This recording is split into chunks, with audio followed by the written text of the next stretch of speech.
দেশি বিদেশি আপনারা জানেন, আপনার সাংবাদিক ভূ রাজনীতির যে অবস্থা, চট্টগ্রাম বন্দর, পার্বত্য চট্টগ্রাম ঘিরে, আরাকান রাজ্য ঘিরে এখানে একটি অস্থিরতা বিরাজ করছে।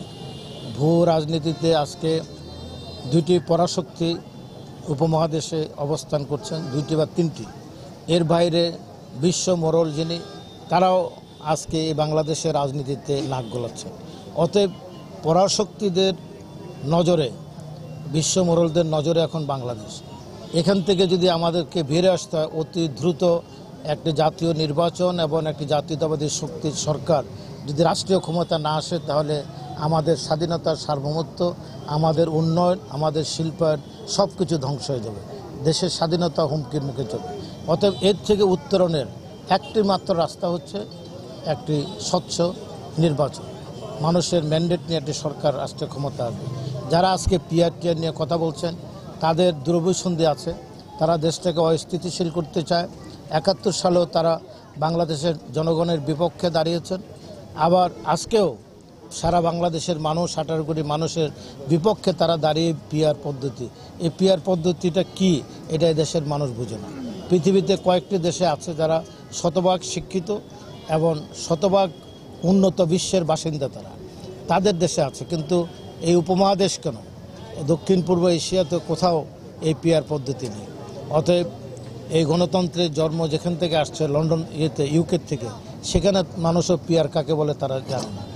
আমাদের এই উপমহাদেশের সর্ববৃহৎ গণতান্ত্রিক দেশ ভারত, ৪০ কোটি মানুষের দেশ। তাদের দেশেও আমাদের চেয়ে তো গণতন্ত্র আরও বেশি প্র্যাকটিস হয়।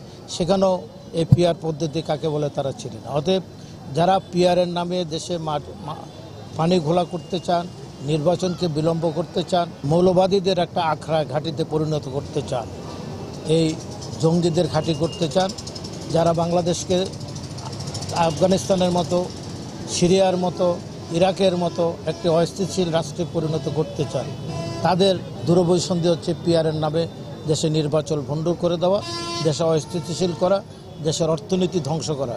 যাতে তারা, আপনারা দেখবেন কিছু বক্তব্য তাদের অনেকগুলো ফেসবুকে আছে যে ৭১ সালে ভারত পাকিস্তান ভেঙে দিয়েছে, আমাদের এখানে কোনো মুক্তিযুদ্ধ হয়নি। অতএব ৩০ লক্ষ মানুষ বুকের তাজা রক্ত দিয়েছেন। জিয়াউর রহমান মহান স্বাধীনতার ঘোষক, সেক্টর কমান্ডার বীর উত্তম। অতএব সেনাবাহিনী, আমাদের দেশের সেনাবাহিনী সবসময়, এই সেনাবাহিনী হলো মুক্তিযুদ্ধের সেনাবাহিনী। আমি এটা অতীতে বলছি, এখনও বলতে চাই, মুক্তিযুদ্ধের মধ্য দিয়ে এই সেনাবাহিনী আত্মপ্রকাশ করেছে বাংলাদেশে।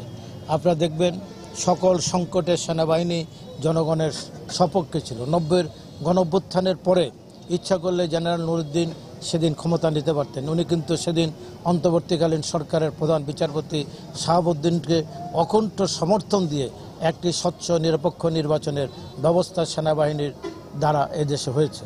আমরা আমাদের দেশের স্বার্থে যখন যেটা প্রয়োজন তার সাথে আমরা চুক্তি করব। সেই হিসাবে আমাদের দেশের একটা স্বাধীন সার্বভৌম দেশ হিসাবে যেভাবে দেশ টিকে থাকে, সেই পররাষ্ট্র নীতি হচ্ছে আমাদের।